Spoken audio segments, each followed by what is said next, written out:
कि road connectivity इस लिहाज से होनी चाहिए क्योंकि यहाँ पर जो है हर कुछ किलोमीटर की दूरी पर टनल्स बनाए जा रहे हैं। स्टेशंस का भी निर्माण यहाँ पर हो रहा है ताकि कोई भी यहाँ पर अगर आए तो उसे दिक्कत पेश ना आए। तो एक मास्टर प्लान जो कि उत्तराखंड के ही 4 धामों को जोड़ता हुआ दिखाई देता है, लेकिन दूसरा जो प्लान है वो केवल बद्रीनाथ धाम को लेकर है, जिसके तहत आज परियोजनाओं का उद्घाटन प्रधानमंत्री मोदी करेंगे। लेकिन इसके साथ साथ तस्वीरें आप देखते चलिएगा क्योंकि आज प्रधानमंत्री नरेंद्र मोदी के कार्यक्रम की शुरुआत जो है केदारनाथ से हुई थी। बाबा केदार के दर्शन करने के बाद आज बद्री विशाल मंदिर के अंदर मौजूद है प्रधानमंत्री मोदी।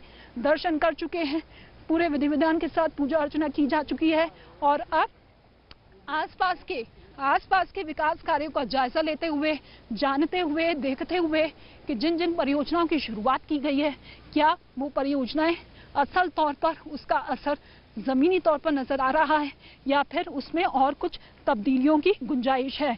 ये तमाम ऐसी चीजें हैं जिन पर नजर प्रधानमंत्री नरेंद्र मोदी की शुरुआत से ही रही है क्योंकि नए भारत का जो जिक्र पीएम मोदी करते हैं उसमें नए भारत में भारत की संस्कृति को जोड़ना बहुत ज्यादा जरूरी हो जाता है।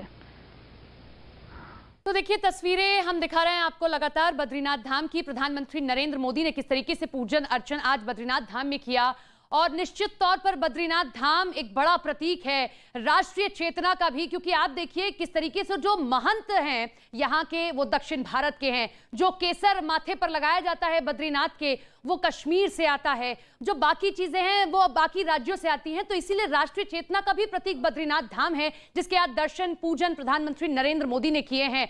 और पीएम ने देखिए इसका जिक्र पहले भी किया है कि जो ये शताब्दी है इसका तीसरा दशक निश्चित तौर पर उत्तराखंड के नाम पर होना चाहिए, जिस तरीके से उत्तराखंड आगे बढ़ रहा है। अब ये जो तस्वीर आप देख रहे हैं प्रधानमंत्री नरेंद्र मोदी ने अभिवादन स्वीकार सभी का किया है, तो उनको पीले रंग का पटका पहनाया गया और साथ ही साथ में मंदिर में वैदिक मंत्रोच्चारण के साथ में उन्होंने पूजन किया। और नर नारायण स्वरूपी पर्वत के बीच में बद्रीनाथ धाम ये बसा हुआ है। जो कहते हैं कहावत भी है, जो आए बद्री वो न जाए उधरी, यानी कि जो एक बार बद्रीनाथ के दर्शन कर लेता है वो जन्म मरण का जो पूरा चक्र होता है उससे मुक्त हो जाता है। तो बद्रीनाथ धाम देखिए पीएम रहते हुए नरेंद्र मोदी नहीं गए हैं, सिर्फ इससे पहले भी जब जब उत्तराखंड आए हैं वो पहले भी दर्शन बद्रीनाथ के करते रहे हैं। इसीलिए बद्रीनाथ की महिमा, बद्रीनाथ का महत्व बड़ा ही अनोखा अनूठा सनातन धर्म में बताया गया है। 4 तस्वीरें हम आपके सामने रख रहे हैं। पहली तस्वीर किस तरीके से वैदिक मंत्रोच्चारण के साथ में प्रधानमंत्री नरेंद्र मोदी ने आज दर्शन पूजन बद्रीनाथ धाम में किया। दूसरी तस्वीर किस तरीके से बद्रीनाथ धाम पहुंचे हैं। और देखिए आमतौर पर आप देखते हैं कि जब जब पीएम का कहीं दौरा होता है तो आसपास की दुकानों को बंद करा दिया जाता है सुरक्षा के लिहाज से, लेकिन आज ऐसा नहीं हुआ। बद्रीनाथ धाम जैसे पीएम मोदी पहुंचे आसपास की जो दुकानें थी उन्हें भी खुला रहने दिया गया और उनके जरिए उनका अभिवादन भी पीएम ने स्वीकार किया। तीसरी तस्वीर जो आप देख रहे हैं उत्तराखंड के मुख्यमंत्री पुष्कर सिंह धामी उनके साथ में मौजूद रहे। लगभग 3400 करोड़ की परियोजनाएं हैं जिनकी सौगात आज उत्तराखंड को पीएम मोदी द्वारा दी जाएगी। चौथी तस्वीर जो देख रहे हैं ये तस्वीर बड़ी महत्वपूर्ण है। ये दिखाती है पीएम की लोकप्रियता, ये दिखाती है पीएम के प्रति वहां के लोगों का समर्पण। किस तरीके से पीएम पहुंचे हैं अलकनंदा के इस पुल पर जब पीएम पहुंचे तो अभिवादन स्वीकार किया।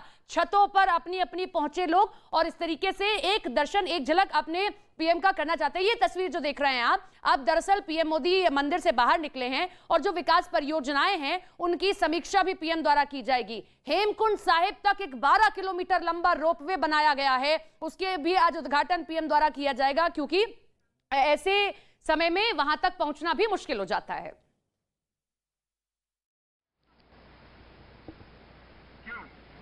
तो शालिग्राम से निर्मित बद्री विशाल के दर्शन प्रधानमंत्री नरेंद्र मोदी ने कर लिए हैं और अब मंदिर से बाहर निकलकर आसपास के लोगों का अभिवादन स्वीकार करते हुए प्रधानमंत्री नरेंद्र मोदी दिखाई दे रहे हैं। इसके साथ ही आपको बता दें कि इस मंदिर की खास विशेषता ये है कि यहाँ पर ब्रह्म कपाल है, जहाँ पर भगवान शिव को ब्रह्म हत्या के पाप से मुक्ति मिली थी और मान्यता ये है कि यहाँ पर जो श्रद्धालु है वो अपने पितरों का पिंडदान यहाँ पर करते हैं, यहाँ पर तर्पण किया जाता है जिसके बाद उन्हें मुक्ति मिल जाती है। और इसके साथ ही साथ यहाँ पर गर्म कुंड भी है जहाँ से हमेशा हमेशा ही उबलता हुआ और गर्म पानी निकलता है, जहां पर भगवान शिव ने मां पार्वती के साथ स्नान किया था। और उसके बाद से ही पूरी कहानी की शुरुआत हुई थी, जब भगवान विष्णु ने एक बालक के रूप में जन्म लिया था। और उसी बालक ने किस तरीके से भगवान शिव के इस निवास को अपना निवास बना लिया था, क्योंकि वो बालक भगवान विष्णु का अवतार था। हालांकि भगवान शिव ने मां पार्वती को चेताया था कि देखिए, ये बालक जो है चमत्कारी बालक है, आप इस बालक से दूर रहिए। लेकिन मां पार्वती ने कहा कि इस बच्चे को देखकर मेरी ममता जाग रही है। और ऐसे में उस बालक को लेकर मां पार्वती मंदिर के भीतर चली गई और उसे दूध पिलाया, उसे चुप करवाया, फिर उसे सुला दिया। लेकिन जैसे ही भगवान शिव मां पार्वती के साथ भ्रमण करने के लिए अपने निवास स्थान से बाहर निकले, जब लौटे तो घर का दरवाजा बंद था।